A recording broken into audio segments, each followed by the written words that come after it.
வணக்கம் நண்பர்களே, தேனி மாவட்டம் கம்பம் பெஸ்ட் மோட்டார்ஸ் நம்மளுடைய கஸ்டமருக்காக உங்களுக்காக ஒரு தரமான வண்டியை, ஒரு புது வண்டி இறங்கியிருக்கோம். என்ன வண்டின்னு பார்த்தீங்கன்னா 2023 model Suzuki Avenis 125 self alloy wheel disc digital meter and Bluetooth model. வண்டி அவ்வளோ பக்காவா இருக்கு. பின் டு பின் ஃபர்ஸ்ட் கிளாஸா கஸ்டமர் மெயின்டைன் பண்ணிருக்காங்க.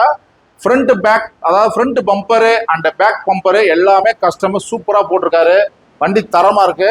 இது வந்து ஒரு ப்ளூ கலர். ஒரு புது வண்டி ஷோரூம்ல எடுத்தா என்ன குவாலிட்டியில இருக்குமோ அந்த குவாலிட்டி, அதே சேம் குவாலிட்டி இந்த வண்டியில இருக்கு. இந்த வண்டி ஓட்டி பாத்தீங்கன்னா, ஒரு டிரைவ் பாத்தீங்கன்னா, டெஸ்ட் டிரைவ் பாத்தீங்கன்னா, வண்டி ஒரு கார்ல போற மாதிரி இருக்கும். வண்டி அப்படியே மிதக்கிற மாதிரியே இருக்கும். வண்டி வந்து ஃபர்ஸ்ட் கிளாஸா இருக்கு. சுசுகி அக்சஸ் 125 எப்படியோ அதே சேம் டைப் இந்த இன்ஜினு, ப்ளூடூத் மாடலு. இந்த வண்டி தேனி மாவட்டம் கம்பம் பெஸ்ட் மோட்டார்ஸ்ல இருக்கு. நம்மளுடைய ஷோரூம் பாத்தீங்கன்னா கம்பம் ஜிஹெச்சுக்கு பக்கத்துல, அதாவது கவர்மெண்ட் ஹாஸ்பிட்டல் பக்கத்துல இருக்கு. நம்மளுடைய பேஜை அதிகமாக ஃபாலோ பண்ணுங்க, ஷேர் பண்ணுங்க. நிறைய வண்டிகளை, நிறைய வீடியோ போடுறோம். தரமான வண்டியை தரமான ரேட்டை கொடுத்துக்கிட்டு இருக்கோம். தேங்க்யூ நண்பர்களே.